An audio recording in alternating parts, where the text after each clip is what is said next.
Kung gusto mo na hindi siya titigil sa kakaisip sa'yo, ay mas mainam na gawin mo itong ritual na ibabahagi ko sa inyo ngayon. Lalong-lalo na ikaw ay binaliwala na ng mahal mo at talagang wala na siyang pakialam sa'yo. Kaya ngayon, itong ritual na ibabahagi ko ay makakatulong ito sa relasyon ninyong dalawa ng mahal mo upang hindi siya makakatigil sa kakaisip sa iyo kahit anong busy niya o kahit ano pa ang gawin niya ay ikaw palagi ang maaalala niya. At isa itong gabay para tuloy-tuloy ang pagmamahalan at magandang relasyon ninyong dalawa ng partner mo. Basta magtiwala ka lang 100% sa mga ganitong pamamaraan. Pwede mo ito gawin sa kahit na anong araw o oras na gusto mo.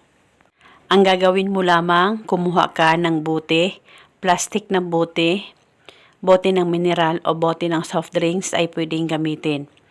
At pagkatapos ay lagyan mo ito ng kalahating kutsarang asin. At kumuha ka ng papel at panulat, isulat sa papel ang kanyang tunay na pangalan at apelido ng 7 beses.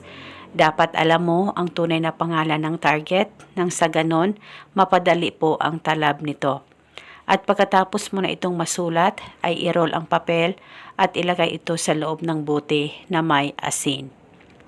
At pagkatapos hawakan ang bote sa 2 kamay mo, ilapit ito sa baba mo, mag-focus at mag-concentrate ka at tawagin mo lamang ang kanyang pangalan at apelido ng 7 beses. Wala na po kayong kailangan pang banggitin na spell, basta tawagin mo lamang ang kanyang pangalan at apelido ng 7 beses. At paniguradong matatamaan siya ngayon mismo sa oras na matapos mong gawin ang ritual na ito. At pagkatapos mo nang tawagin ang kanyang pangalan, ay itago itong bote sa safe na walang makakakita at makakaalam. Pwedeng takpan ng bote o pwedeng hindi, depende po sa inyo.